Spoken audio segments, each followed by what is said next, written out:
Marion has actually the resume that would impress just about anybody. I was certainly impressed, but there are a lot of things about her that impressed me, and I'll just give you some of the highlights.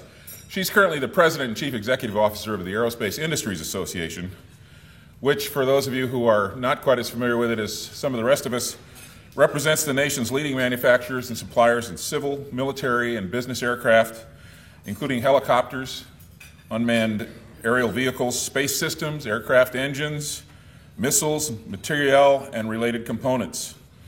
That in itself is an impressive job, but that's just one of many that she's had. She actually has been appointed by the President to positions 6 different times, 4 of those times requiring Senate confirmation.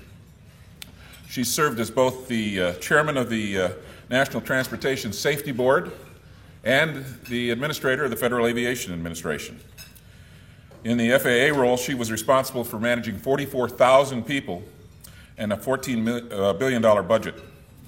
I just noticed that as I wrote this out, I said it was a $14 budget, so congratulations on that, Marion. Yeah.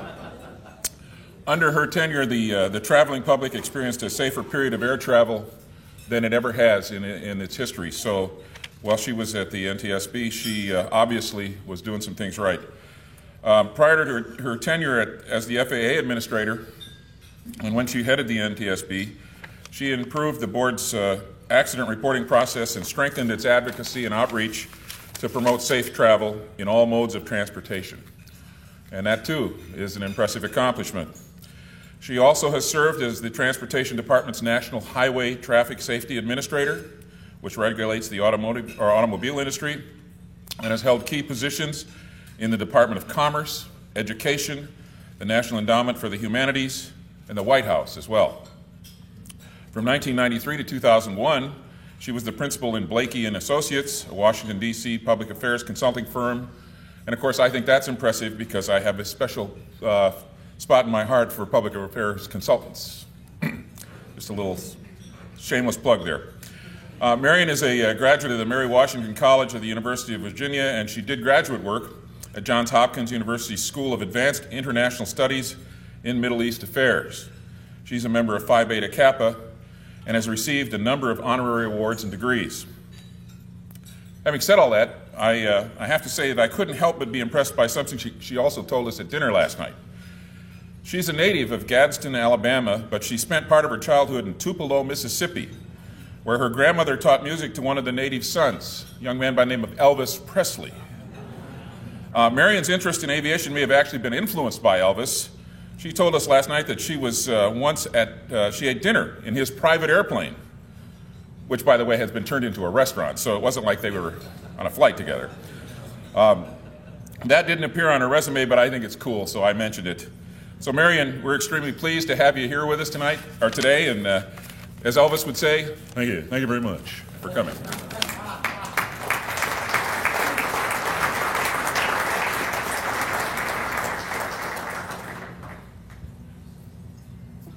Well, Dave, as you can appreciate, I've come to know a few Elvis impersonators in my time, and I think you've got another career coming. It was pretty good, wasn't it? I'll tell you, I never would have thought it. But we did have a good time last night, I have to admit. It was a great occasion to get together with some of the aviation leadership here in Wichita, and every time I'm out here, I realize how blessed we are as a country, that we have the kind of people, the kind of skills, the kind of base that this represents in the air capital of the world. So it was good to give me a chance to get a bit caught up on a number of the things that we all need to be focused on right now, because, as they say, these are a bit serious times. And I also have to tell you, I was very impressed by how gutsy this group is. Now, starting an Aero Club just, about 9 months ago in these economic times, I thought, good for you. And of course, we all want to come. I mean, you will be not lacking any speakers, because this is where people do want to come and talk and understand what's really going on in business and general aviation generally. So it's a great idea, and I was delighted when I also heard that, you know, it's a group that's clearly paying attention to the fundamentals around here, because the fundraiser this summer, you know, for those who've been laid off and who really need help with United Way, I thought, good for you. You know, none of us need any more black ties right now. That's the kind of emphasis that makes a great deal of sense.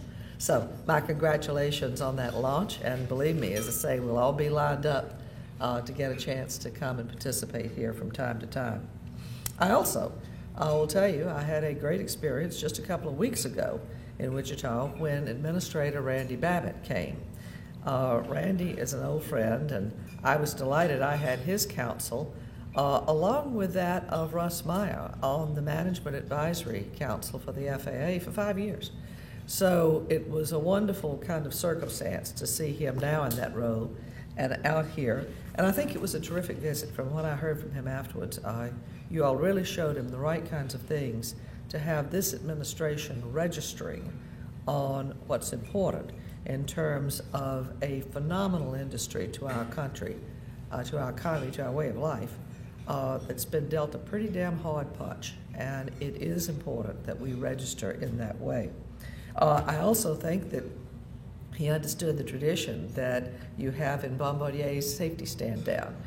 He's an old pilot, of course, and he was really looking forward to that. So my congratulations on yet another, I think the 13th, wasn't it this time? Yeah, so it's a great tradition.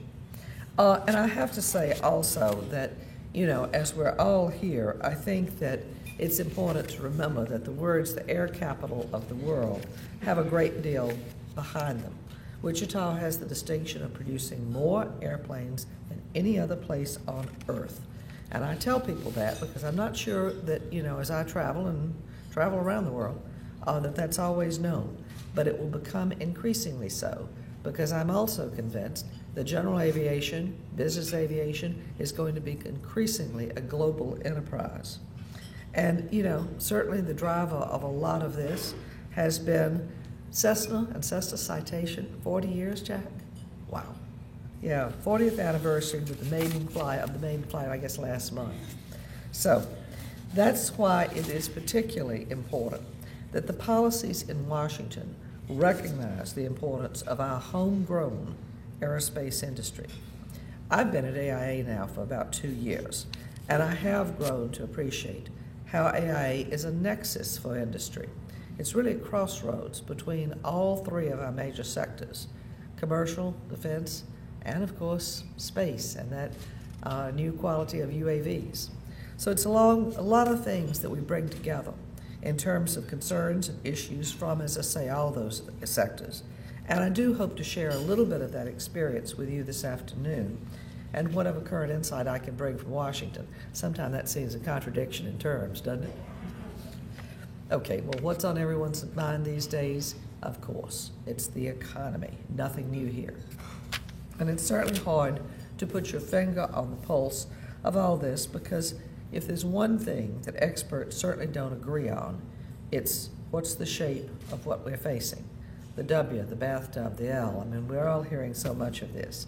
But there does seem to be a consensus that we are seeing signs of more encouraging news from a number of fronts, and they're all beginning to talk about it.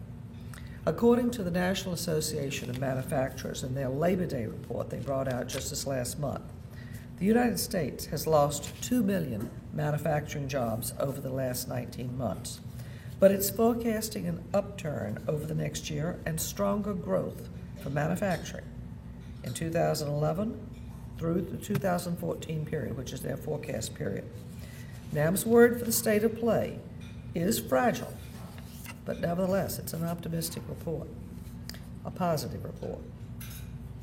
Our own employment figures, this is AIA, which are aggregated from the Census Bureau, show that the aerospace manufacturing sector has lost approximately 20,000 jobs over the last year. But of course, that's not the end of the story, because invariably the layoffs in our industry lead to job losses in other sectors. I don't have to tell you that. I know you know that when you factor in the spin-off effect and the multiplier impact, it's been something like 30,000 jobs lost here in Wichita, and that's a big number. You know, I'm also, though, glad to see that this is getting a lot more attention these days. Jack was just telling me at lunch that there was a piece that he did on Fox just this last week, focused on business aviation, what we're facing, and what we have to offer. Wall Street Journal yesterday, Aviation Week, coming out with a cover story on this next week. So we're building up much more of an awareness, which is a good thing, because I think when we're looked closely at in this sector, people are going to understand that our manufacturers are well positioned. A lot of smart decisions were made during the good times, and lean manufacturing and the ability at this point to weather this well and come out the other side, I think is very evident when we see the kind of attention that, again, increasingly we're seeing. A couple of weeks ago, Textron officials, Lewis Campbell and Scott Donnelly, gave their report to the financial community, and they characterized the business aviation sector as stabilizing, their word. These are remarks that I've seen echoed also by Gulfstream and Bombardier. So I think that we are seeing a real understanding now of where we are, and that's excellent and welcome news. Also, I think it's important to point out that, as I said, we are in a strong position before the economic tsunami hit, and we think that strong underpinning is going to help as we make our way through these times. So we should all be emphasizing that, because remember, there's a lot of the manufacturing sector out there that would have to be called somewhat flaccid. They did not make those kinds of decisions that needed to be made when, as I say, they had the leeway to do so. And that's a very different thing than you see in aerospace and in the general aviation sector. Of course, we have to deal with the fact that we saw some remarks coming out of the Congress, out of this president, when the automakers were in town, that still have had a very real effect on us. We're doing everything we know to counter that, but it was a hard swipe at an entire sector of the aerospace industry that seemed to not take into account whatsoever the reality of what this industry actually does and accomplishes, how these aircraft are used, and the jobs that they were affecting in terms of highly skilled, hard-working Americans. So we're still working up against that. As this was happening in D.C. last year, AIA began an advertising and advocacy campaign where we were doing our part to bolster the industry, because we felt it was important this initiative remind the new administration and Congress that aerospace and defense is a proven economic stimulus and shouldn't be considered a bill payer for other sectors. Remember this issue of, as we're moving into TARP funding, and the guys are there with their tin cups out, the question of who's going to pay and what accounts are going to be hit has been a very live and real problem in Washington. So the tagline of our campaign was aerospace and defense, the strength to lift America. And from the recovery that's on the horizon for business aviation, along with basic fundamentals of our industry, there's no doubt about it that the industry behind aerospace and defense is a bedrock of American technology, innovation, and economic strength.